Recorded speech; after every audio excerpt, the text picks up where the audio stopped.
En Radio 5 Cádiz se ha escrito un libro. 16, 35, 50, una geografía simultánea, segunda aventura en la narrativa breve del escritor gaditano y profesor de filosofía Martín Hidalgo, es un conjunto de 70 secuencias que recrean un mismo instante en diferentes lugares del planeta. Qué título tan enigmático, ¿no, Martín? 16, 35, 50. Eso dicen, pero la verdad que por mi parte no había intención de que fuera enigmático, digamos, por el carácter numérico del título, sino que creo que es un título que no podía haber sido otro, puesto que las 16, y para que veas que no es enigmático, lo explico sencillamente. A ver. Las 16, 35, 50 no son más que una hora. Una hora, unos minutos y un segundo concreto, que es en el que ocurre todo lo que se narra en este libro. El nexo de unión entre todo lo que se cuenta es un momento. Efectivamente, un momento que ocurre de manera simultánea, en este caso en 70 lugares del mundo. 70. 70, sí. Sí. Podría haber sido infinito el libro, ¿verdad? Pues, si nos ponemos a pensar en simultaneidad y sincronía, pues imagínate. Pero bueno, obviamente no era cuestión de ponerse pesado, y con 70 yo al menos creo que conseguí lo que pretendía con el libro. ¿Y qué era lo que pretendía? Bueno, para eso nos tendríamos que llevar un rato más, pero bueno, por mi parte, bueno, pues no más que expresar una obsesión que ciertamente yo tengo desde niño, que es el tema de pensar que está ocurriendo al mismo tiempo que me está ocurriendo esto a mí. Y luego quería también hacer un cierto retrato de ciertos aspectos de la condición humana, pues repartido por muchas geografías, ¿no? Y también, sin ponerse uno demasiado exquisito, yo con este libro me formulaba también una pregunta a mí mismo, que era si se puede escribir de todo, si se puede hacer literatura de cualquier cosa. Y el proceso de escritura de este libro, pues a mí me ha dado una respuesta personal al respecto. ¿Y qué respuesta es esa? Pues en mi caso creo que la respuesta ha sido afirmativa. Sí. No es una respuesta en absoluto dogmática, en el sentido que no es una respuesta que se deba convertir en criterio literario. Pero al menos para mí, yo me he respondido que teniendo una voluntad estética, digamos, en el lenguaje, y tratando de encontrar ese más allá que hay prácticamente en cualquier realidad, todo es narrable literariamente. Otra cosa es hacerlo bien o mal, supongo.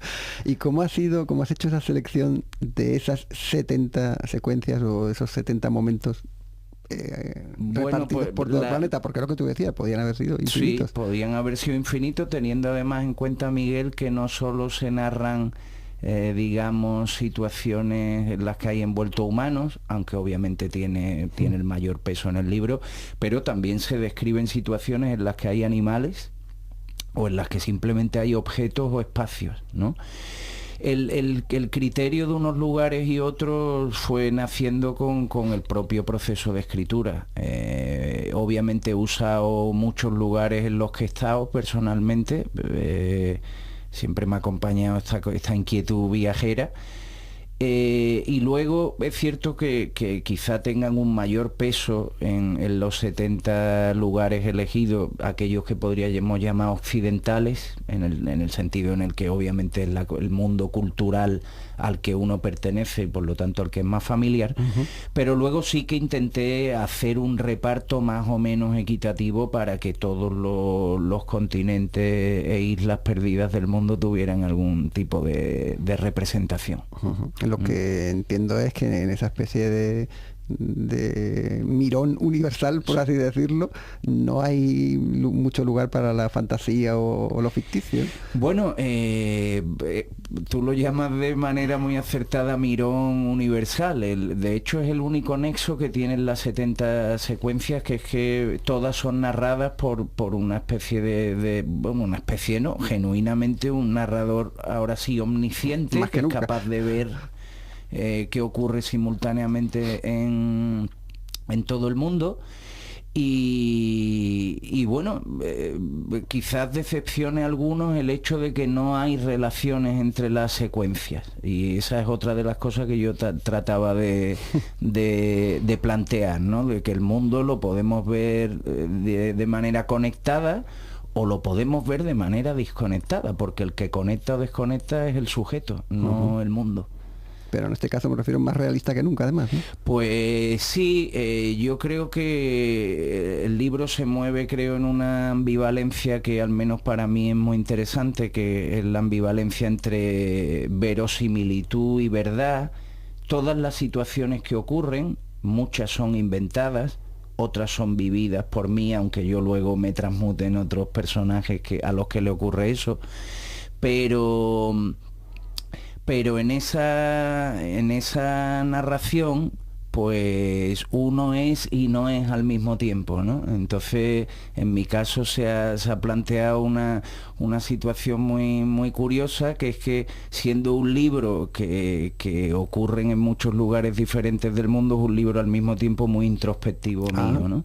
Y luego el otro término que te comentaba, la verdad, aunque es un término que, bueno, como profe de filosofía uno lo coge con pinza, no hay que ser muy prudente con el concepto de verdad, pero sí que es cierto que yo he intentado, seguramente no lo habré logrado por mis propias limitaciones, pero yo quería que hubiera mucha verdad en este libro, refiriéndome a la verdad, a la condición humana, ¿no?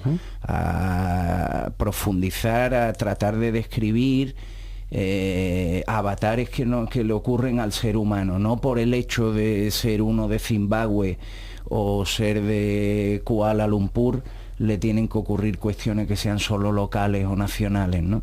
Creo que hay un nexo emocional, cultural, atávico entre la condición humana y creo que la buena literatura, al menos la que yo trato algún día de escribir, creo que lo que nos aporta es una visión sobre la condición humana, sí. Bueno, pues así de ambicioso es este libro, que en realidad es de narraciones breves. Efectivamente. De Martín Hidalgo, 16 35 50. Una geografía simultánea. Muchas gracias, Martín, por esta visita. A ti, Miguel.